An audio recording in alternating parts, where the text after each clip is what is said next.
Bismillahirrahmanirrahim. Kisah seorang anak muda di zaman tabi'in dulu. Anak muda ini terkenal dengan tampannya, postur tubuh yang kekar, ya, jalur nasabnya yang suci, kaya raya dan soleh. Semua perempuan di wilayah Irak memuji-muji dia, diidolakan sudah.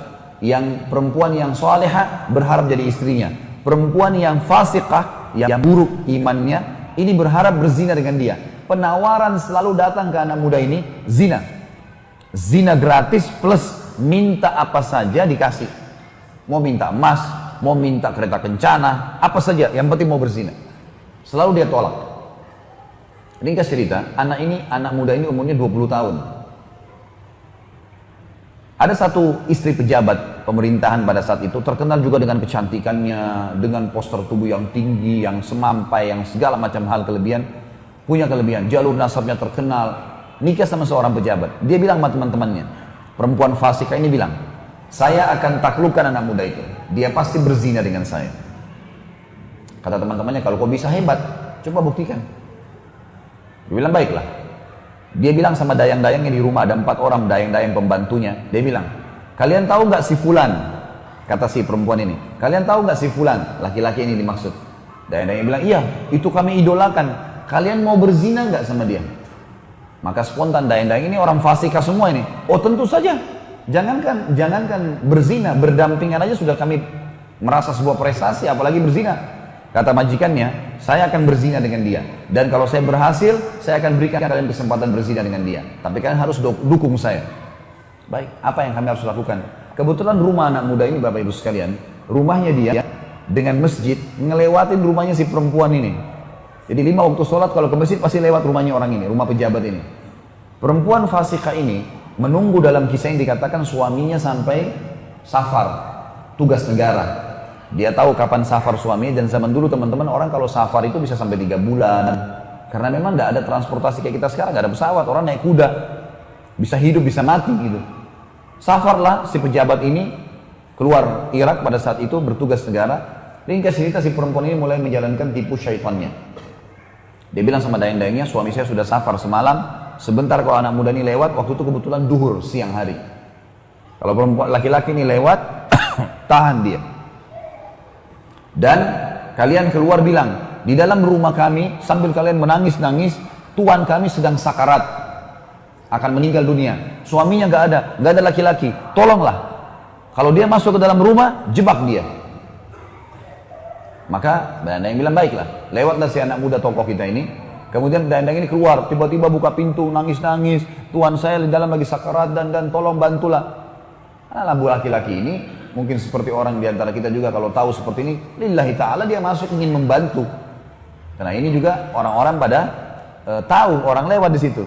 Begitu masuk ditutup pintu, kata dayang-dayang ini sama tuan rumahnya sekalian, kamu sekarang sudah terjebak dalam jebakan kami.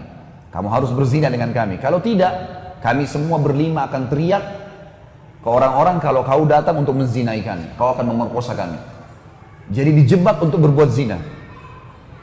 Ini bukan orang seperti seseorang di antara kita sengaja mampir ke tempat zina atau ngerayu perempuan. Perempuannya yang minta 5-5-nya.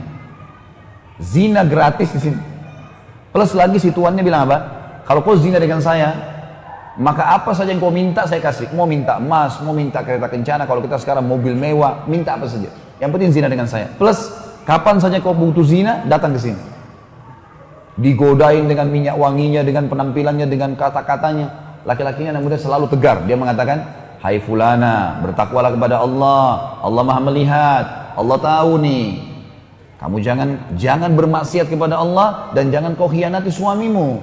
Berbahaya, hukuman Allah akan datang. Tidak mau terpengaruh. Perempuan ini sudah masuk di benaknya pikiran syaitan. Yang terakhir teman-teman sekalian, anak muda ini berdoa kepada Allah. Lihat di sini yang saksi bahasan bagaimana seseorang menjaga hubungan sama pencipta Allah. Dia mengatakan, ya Allah, sesungguhnya aku selalu menjaga kesucian kemaluanku agar aku tidak berzina, tidak melanggar hukummu ya Allah. Dan engkau menjadikan zina sebagai dosa besar.